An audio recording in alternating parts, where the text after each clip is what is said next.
Abigail Turner watched the richest rancher in the county torch her last haystack while smiling across the fence, convinced he had just destroyed the only winter feed she had left. Clayton Mercer even told the gathered neighbors they were watching the end of her ranch. Abigail never begged him to stop, and she didn't call the sheriff. She simply waited until the fire burned itself out, then carefully spread the charred hay across narrow strips in an old pasture beside the field where his cattle grazed every afternoon. Nobody understood why she would move the ashes instead of mourning what she'd lost. But less than 2 weeks later, Clayton was pounding on her front door, begging her to save the very herd he thought he'd already protected. Before we begin, tell us in the comments, would you help a neighbor who deliberately destroyed the winter feed your cattle depended on? Abigail Turner didn't shout as flames climbed through the last haystack on her ranch. She simply stood at the fence watching months of hard work disappear into a cloud of black smoke. Across the property line, Clayton Mercer folded his arms and smiled. "I told you winter would finish you," he called. "You just saved it sometime." Several neighboring ranchers had stopped along the county road after seeing the smoke. Nobody stepped in. Everyone knew the tension between the two ranches had been building for months. Clayton owned nearly 3,000 acres and the largest cattle operation in the county. Abigail worked barely 200 acres with a small herd she had inherited from her late father. She never tried to compete with Clayton. That was exactly what seemed to bother him. The summer had been unusually dry.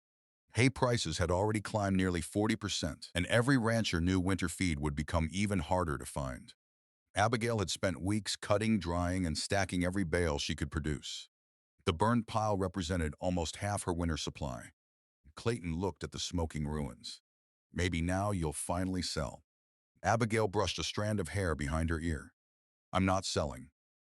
You don't have enough feed left." "I'll manage." He laughed. "No. You'll survive until the first snow. Then you'll come begging." Without another word, he climbed back into his truck. As he drove away, several neighbors quietly followed.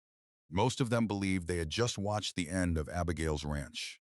Long after everyone else had left, Abigail walked toward the ashes carrying nothing but a steel rake and an old wheelbarrow. She didn't try to save the burned hay for feed. Instead, she carefully separated the blackened outer layer from the few unburned bales buried near the center. Every shovelful of charcoal-colored hay went into the wheelbarrow. She worked until sunset, then kept going. By dark, nearly every handful of charred material had been collected. Her elderly neighbor, Walter Briggs, slowed his pickup beside the fence. "You know that's ruined, don't you?" Abigail nodded. "I know. So why are you saving it?" She smiled faintly. "My grandfather always said burned hay still has one good job left." Walter frowned. "I've been ranching for 50 years.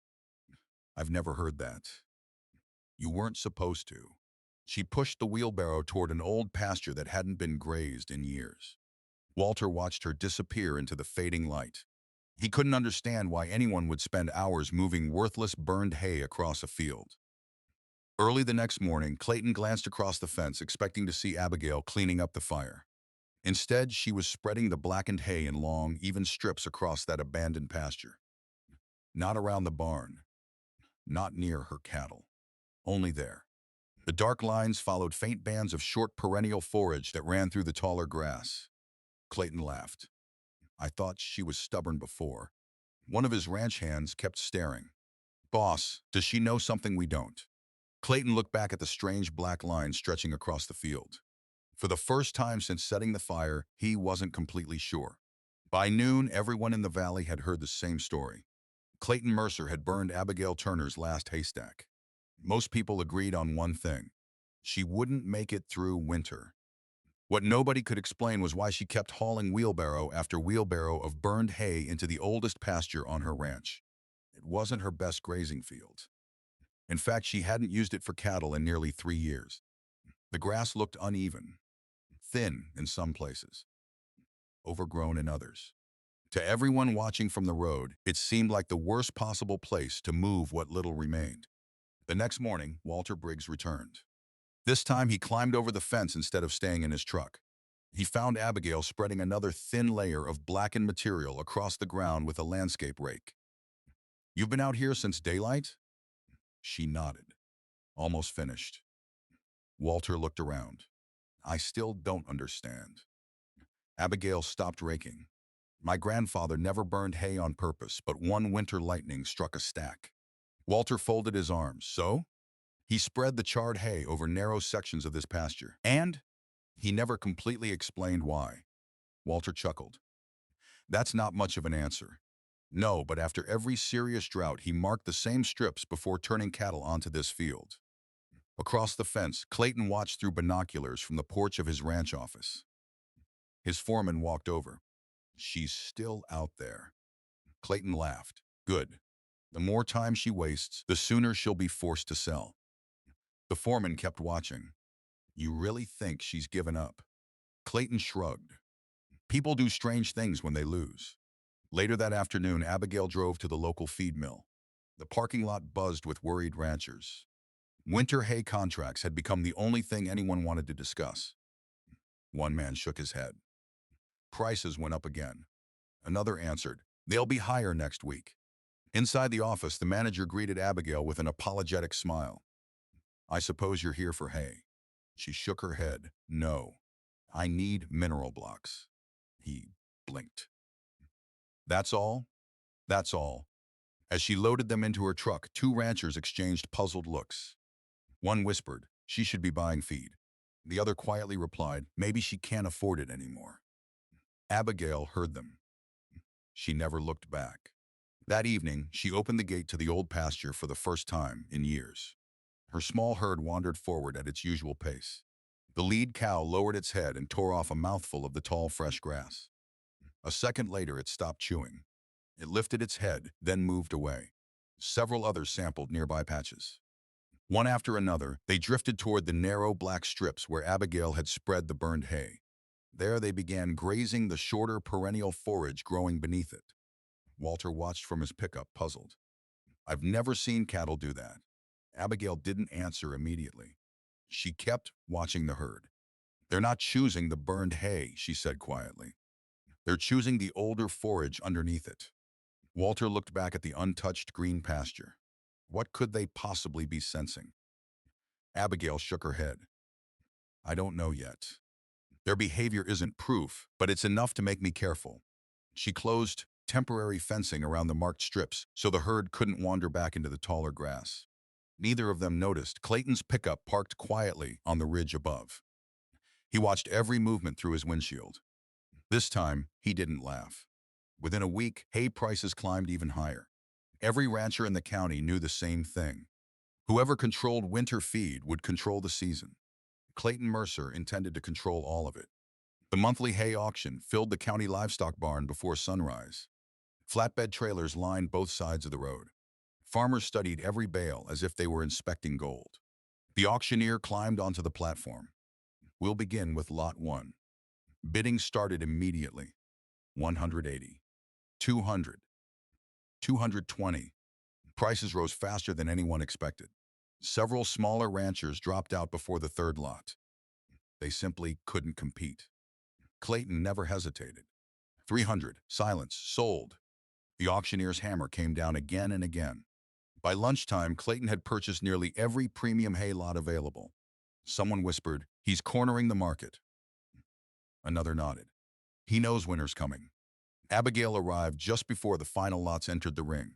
She walked quietly through the crowd carrying a small notebook. Several ranchers looked at her with sympathy. One older woman touched her shoulder. I'm sorry about your hay. Abigail smiled politely. Thank you.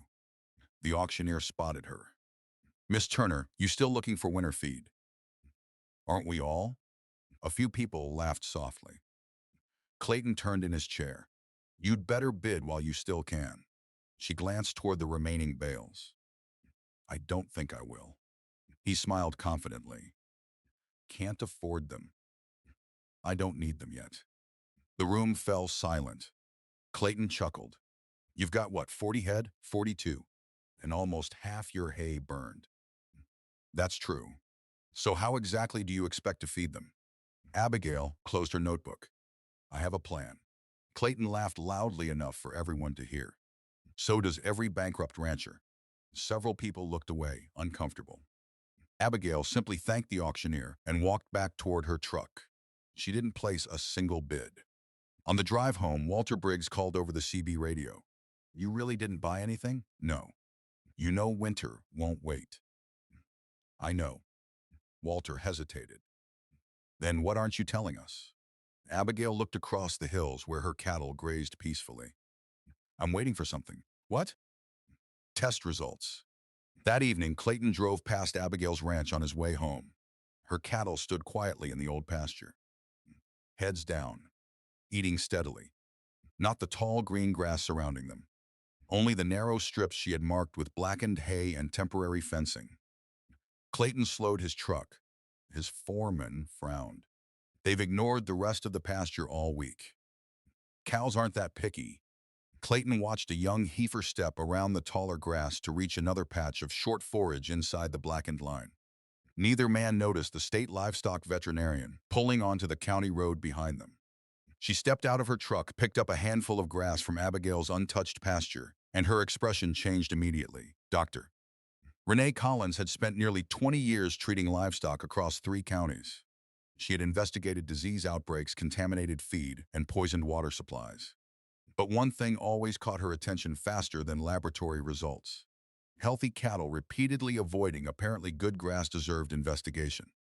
She climbed over Abigail Turner's fence just after sunrise and stood quietly for several minutes before speaking. She didn't look at the pasture first. She watched the herd. Every animal grazed calmly along the narrow black strips where the burned hay had been spread. Beyond them, acres of lush green grass remained almost untouched. Renee frowned. "That's unusual." Abigail walked over, carrying a bucket of mineral blocks. "Morning, doctor." Renee nodded. "How long have they been grazing like this?" "Almost a week." "They've never crossed into the rest of the pasture?" "They sampled it, but they always came back here. I fenced them onto these strips after that." Walter Briggs joined them beside the fence. "They act like they know something." Renee smiled slightly. "They may have learned that the other forage makes them uncomfortable, but cattle can't reliably smell or taste dangerous nitrate. Testing is the only safe answer." She looked toward Abigail. "Any fertilizer applied recently?" "Not this year." "Herbicide?" "No." "Heavy rain after the drought?" Abigail nodded. "About 10 days ago." Renee made another note. "Any sudden grass growth?" "Almost overnight." The veterinarian looked across the untouched field once more. Now she had enough information to justify testing. She collected samples methodically. One from the untouched grass, another from the marked strips. Then she dug several shallow soil cores from both areas. Each bag received a label. Each sample was photographed before being sealed. Walter watched with growing curiosity. "You really think this is serious?" Renee answered without looking up. "I've learned never to ignore unusual grazing behavior, but behavior alone isn't a diagnosis." News spread quickly. By evening, several ranchers had stopped along the county road. Nobody talked loudly anymore. Instead, they simply watched. The cattle continued grazing almost exclusively inside the burned strips. One rancher finally muttered, "I've never seen behavior like that." Neither had most of the people standing beside him. Abigail walked to the shared fence and warned Clayton. "Your north pasture went through the same drought and rain. You should test the new growth before keeping cattle on it." Clayton laughed. "Now you're giving me advice?" "I'm giving you a warning. My grass is the healthiest in the county. Healthy looking doesn't always mean safe." Clayton turned away. 3 days later, Dr. Collins returned carrying laboratory reports. She didn't waste time with small talk. "The soil chemistry isn't the immediate problem." Walter looked surprised.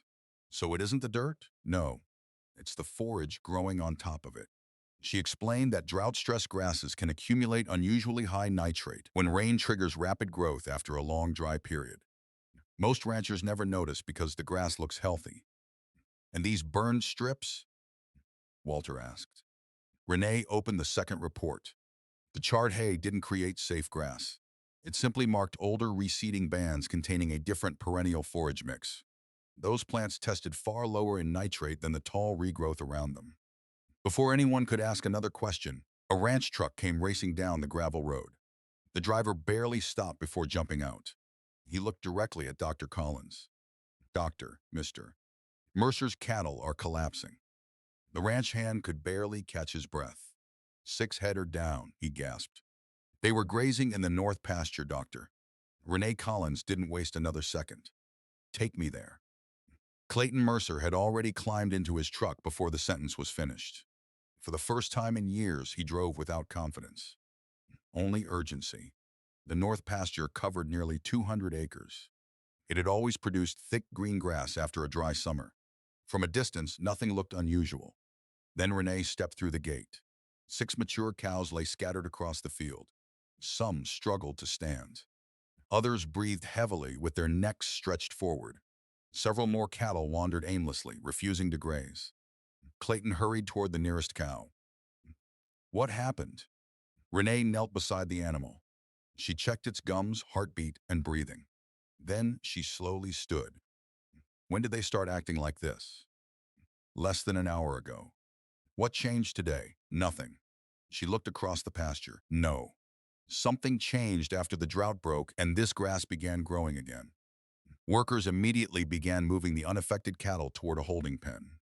The animals resisted. Not because they wanted to stay, but because many were already too weak to walk. Renee stopped one ranch hand. Don't force the symptomatic animals. They're already under stress. She called for another veterinarian and began emergency treatment for suspected nitrate toxicity. Clayton looked at her. Can you save them? I don't know, but every minute the rest stay on this pasture makes the situation worse. Back at Abigail Turner's ranch, Walter Briggs had already heard the news over the CB radio. He found Abigail repairing a water trough. You heard? She nodded. I was afraid something like this might happen. Walter stared at her. You knew? I suspected. But I hoped I was wrong. You should have warned him. Abigail quietly tightened one final bolt. I did. He called his grass the healthiest in the county. Late that afternoon, Dr. Collins returned carrying fresh plant samples from Clayton's ranch. She spread them beside the earlier laboratory reports. The similarity was obvious. Abigail studied the papers in silence. Renee pointed to the photographs. The same drought pattern. The same rapid regrowth. His nitrate readings are even higher. Walter slowly turned toward Abigail's pasture. Then why are her cattle fine? Renee looked across the black grazing strips. They never consumed enough of the dangerous regrowth. Abigail fenced them onto older perennial forage that tested below the risk level. Walter lowered his voice. Because of the burned hay? Renee shook her head. Not because the hay cured anything. It helped Abigail rediscover and mark the old reseeding strips her grandfather used after drought. Just before sunset, another pickup pulled into Abigail's driveway. This time, Clayton Mercer wasn't smiling. He removed his hat before stepping out. His boots crunched slowly across the gravel. When he finally reached the porch, his voice was barely above a whisper. My veterinarian says your tested pasture may be the only safe grazing area close enough to help my herd. Clayton Mercer stood on Abigail Turner's porch with his hat in his hands. It was the first time anyone in the valley had ever seen him ask for help. My veterinarian says, he repeated quietly, your pasture may be the only safe place left nearby for part of my herd. Abigail looked past him toward the long line of livestock trailers gathering outside his ranch. How many cattle? 112. She remained silent. Clayton swallowed. I've already lost 6. Another 12 are under observation. If the rest stay on that grass. He couldn't finish the sentence. Doctor. Renee Collins stepped onto the porch carrying another folder. I've finished the preliminary assessment. She spread an aerial map across Abigail's pickup. These marked bands contain the older perennial mix that tested below the danger threshold. She pointed toward the black lines running across the pasture. The burned hay made the old pattern visible. It didn't change the forage overnight. Walter Briggs leaned closer. So the ashes weren't magic. Renee smiled. No. The knowledge behind where Abigail placed them mattered. Clayton stared at the map. So my cattle can eat there? Renee nodded slowly. The stable animals can graze there in small groups and only for limited periods. The exposed cattle still need treatment, monitoring, and tested hay. Clayton finally looked at Abigail. I'll pay. I'll buy every bale you need. I'll replace the hay. Abigail shook her head. This isn't about money. She walked toward the pasture gate.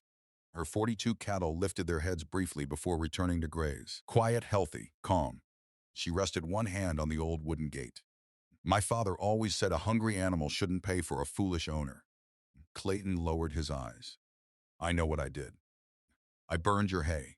I thought you'd have no choice but to sell. Abigail nodded. I know. For several long seconds, neither of them spoke. Finally, she said, you can bring the cattle, doctor. Collins approves. Relief flooded across Clayton's face. But there are conditions. He looked up. She unfolded a blank legal pad from the porch table. You'll pay every veterinary expense connected to using and monitoring this pasture. Clayton nodded immediately. You'll repair every foot of fence your trailer's damaged. Done. You'll provide hay to any small rancher who can't afford winter feed because prices exploded after the auction. Clayton hesitated. Only for a moment. Then he nodded again. I will. Walter looked at Abigail. That's all? She smiled faintly. No. She handed the paper to Clayton. Write one more sentence. He read it aloud. I intentionally destroyed Abigail Turner's haystack without legal justification. He froze. The valley had begun to gather outside the fence. Several neighbors watched in complete silence. Clayton understood exactly what that sentence meant.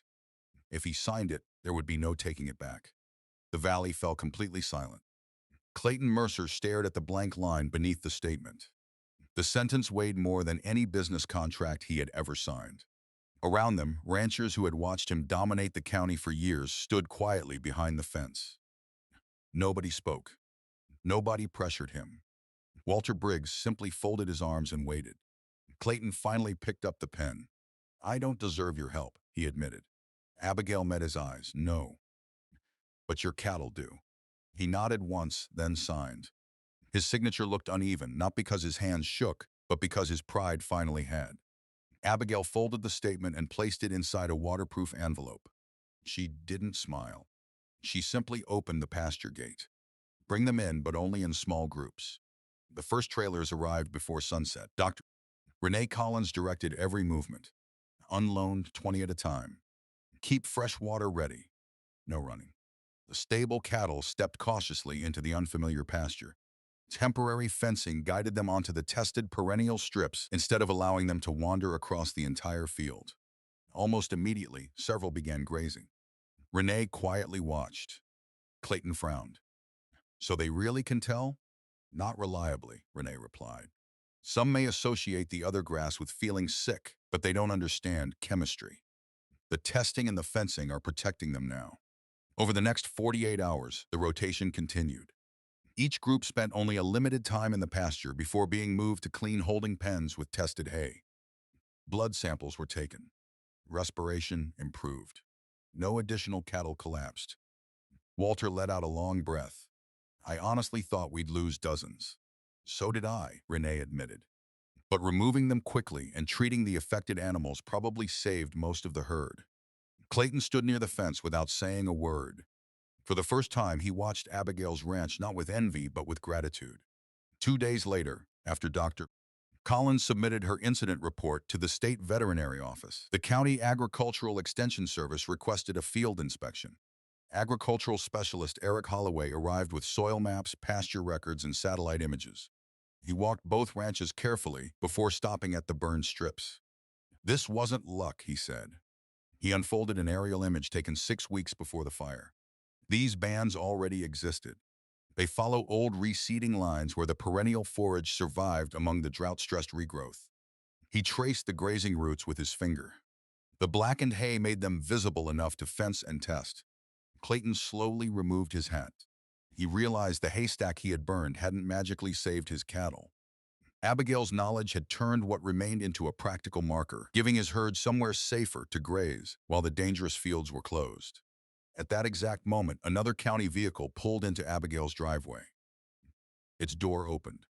A woman stepped out carrying a folder marked County Sheriff's Criminal Investigations Division. The woman introduced herself before anyone could ask why she was there. Deputy Sarah Whitlock, County Sheriff's Criminal Investigations. She wasn't wearing tactical gear. No flashing lights. Just a clipboard, a camera, and a leather evidence case. She looked first at Clayton Mercer, then at Abigail Turner. I received a report concerning the intentional destruction of agricultural property. Clayton took a slow breath. That was me. Sarah raised an eyebrow. You admit it? I do. He glanced toward Abigail. I signed a written statement this morning. Abigail quietly handed over the folded document. Sarah read every word. When she reached Clayton's signature, she looked up. That will become part of the evidence. You understand a private agreement cannot end a criminal investigation. Clayton nodded.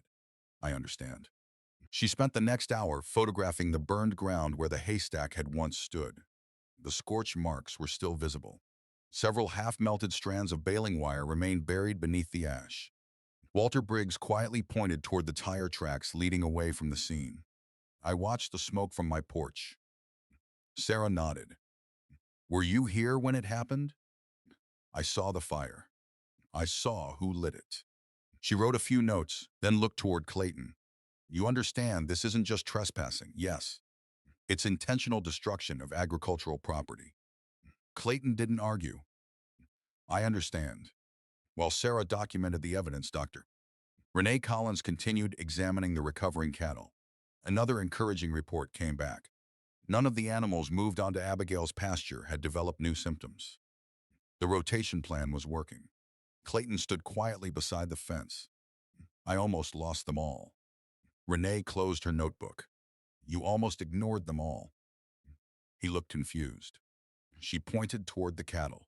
Some refused that pasture before the first animals collapsed. That wasn't a diagnosis, but it was a reason to stop and investigate. You kept moving them back. Clayton lowered his eyes. He remembered every time his ranch hands had pushed the herd toward the greenest grass. The warning had been there. He simply hadn't listened. Late that afternoon, Deputy Whitlock received a call. She listened for nearly a minute before hanging up. Then she walked back toward Abigail. I've got something you should see. She opened a tablet computer.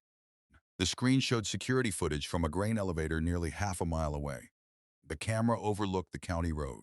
At exactly 4:17 p.m., 3 days earlier, Clayton's feed truck could be seen pulling beside Abigail's haystack.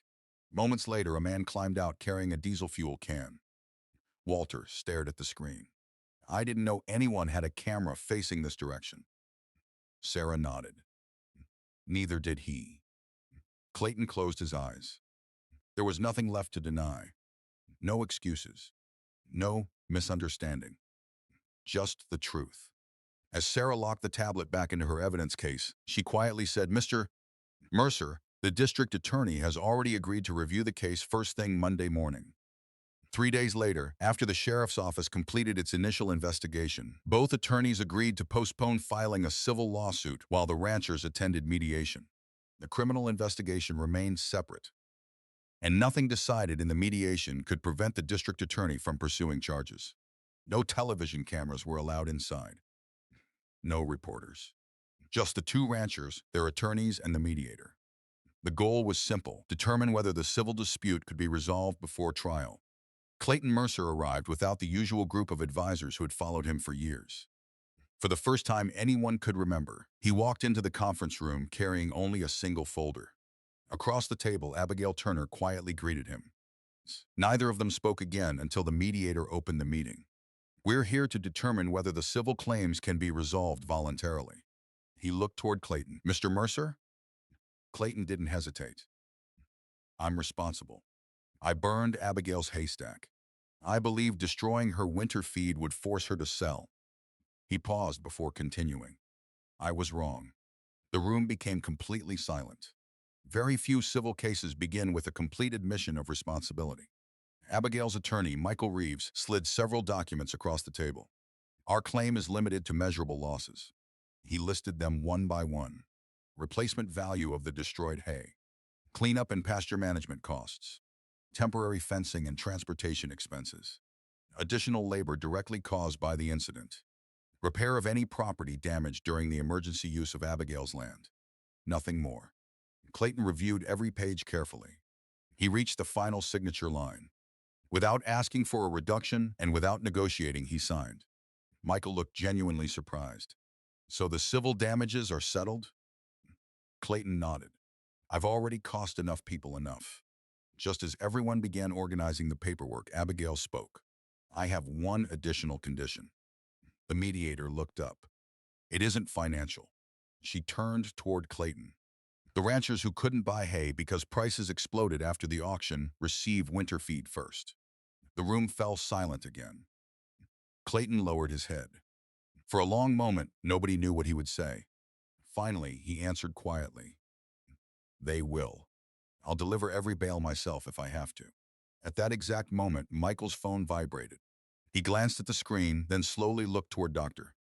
Renee Collins, who was waiting outside as a technical advisor. The State Veterinary Laboratory has released its final scientific report. After receiving permission, Michael answered the call and switched it to speaker. No one interrupted. The room remained silent until the veterinarian from the State Veterinary Laboratory finished summarizing the findings. When the call ended, Michael slowly set his phone on the table. The final laboratory report confirms Dr. Collins's diagnosis. The cattle suffered acute nitrate toxicity caused by drought-stressed forage. Renee Collins nodded. That matches everything we observed in the field. Michael turned another page. But there's something even more important.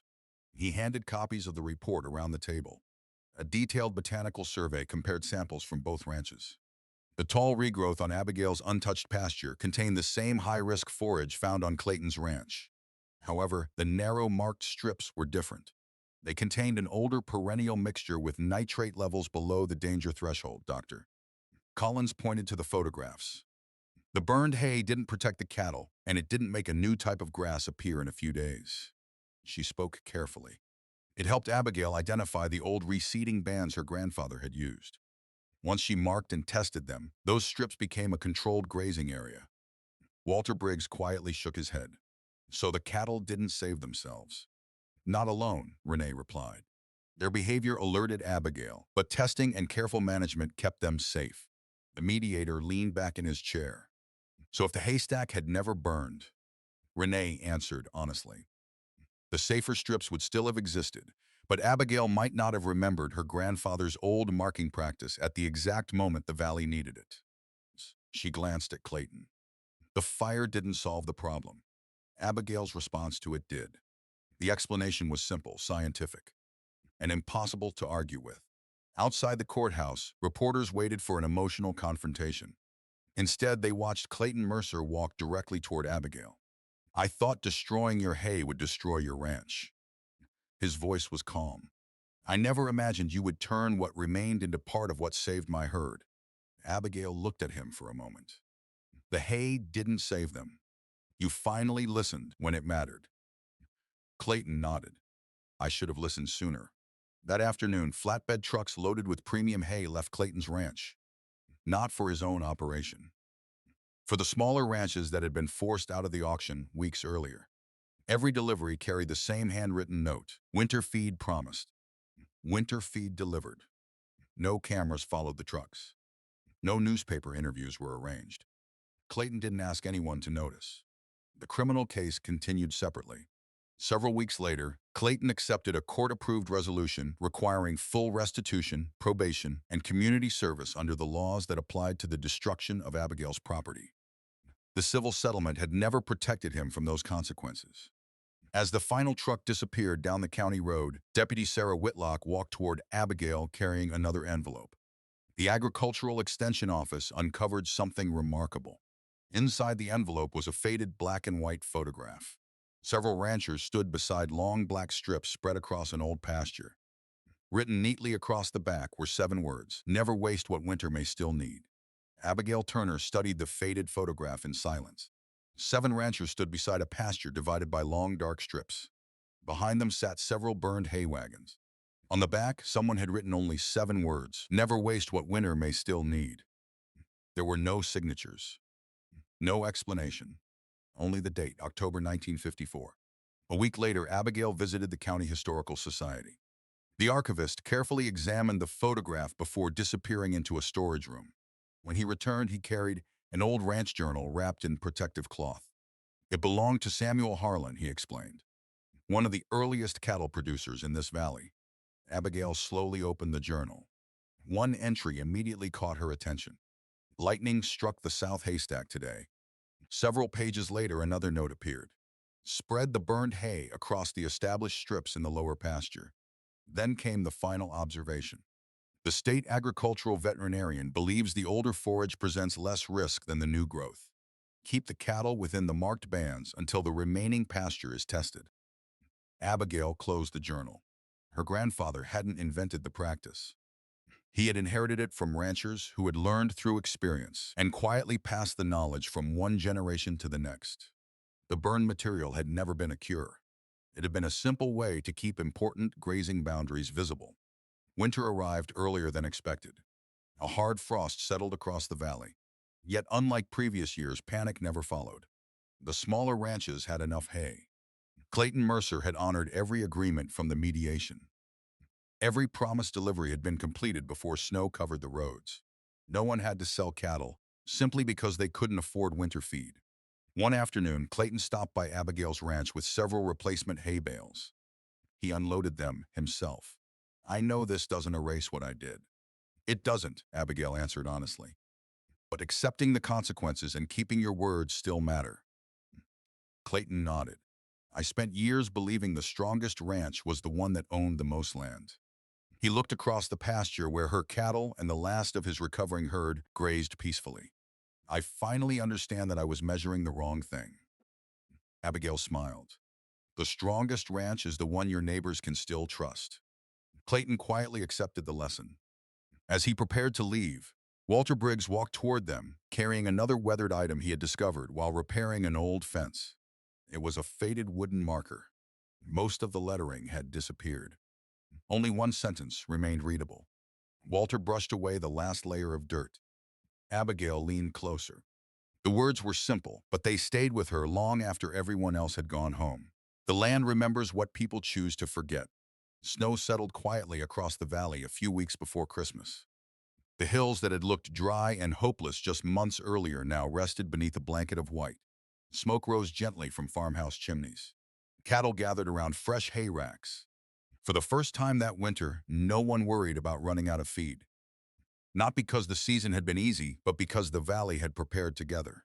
Every ranch that had struggled after the auction had received enough hay to make it through the winter. Clayton Mercer personally oversaw every delivery. He never invited reporters. He never asked anyone to tell his story.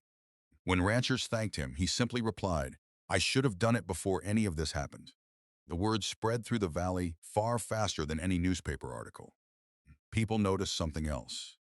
Clayton had stopped buying more land, stopped trying to outbid every neighbor. Instead, he spent most mornings repairing fences, completing his court-ordered community service, and checking his cattle himself. His ranch hadn't become smaller. It had simply become quieter. One cold afternoon, Walter Briggs drove to Abigail Turner's ranch carrying a weathered wooden post. I found this while replacing my south fence. The old post still held a rusted metal sign. Abigail brushed away decades of dirt. The faded lettering slowly appeared, Winter Feed Reserve. She looked at Walter. I've never seen one of these. My grandfather used to talk about them. Walter smiled. Years ago, ranchers kept emergency hay together. Not for profit, for bad winters. They stopped after people started believing they could always buy more. Abigail looked across the valley. This year proved otherwise. As spring approached, ranchers gathered on a small piece of county land that had been sitting unused for years. No speeches were planned. No ceremony. Everyone simply arrived with a few bales. Some brought 5. Some brought 50. Even the smallest ranch contributed what it could spare. Clayton's truck arrived last. It carried more hay than anyone expected. He unloaded the final bale himself, then quietly walked over to Abigail. I owe this valley more than I can repay. Abigail smiled. You already started. Months later, green grass returned to the pastures. New hay fields stretched across the hills. The old pasture where Abigail had spread the burned hay looked almost ordinary again. If someone drove past, they would never guess its narrow, perennial strips had once become the difference between losing more cattle and saving a herd. Only Abigail remembered exactly where those black lines had been. Sometimes she stopped there at sunset, not to remember what Clayton had destroyed, but to remember what her grandfather had quietly taught without ever trying to explain. Some lessons don't survive because they're written in books. They survive because someone chooses to practice them when everyone else has forgotten. The richest rancher in the county believed he had destroyed Abigail Turner's future by burning her last haystack. Instead, his cruelty brought an old piece of ranching wisdom back into the light. It helped save his own cattle, restored trust between neighbors, and reminded an entire valley that the most valuable things on a farm aren't always the ones anyone can buy. If Abigail's story reminded you that patience and knowledge can turn even deliberate destruction into something useful, share your thoughts in the comments below. Would you have opened your pasture to Clayton's cattle after what he did? If you enjoyed this story, please like the video, subscribe to the channel, and turn on notifications so you don't miss more stories about hardworking ranchers, rural justice, and unexpected lessons. Thank you for watching, and remember, burned hay may be worthless as feed, but wisdom knows how to use what anger leaves behind.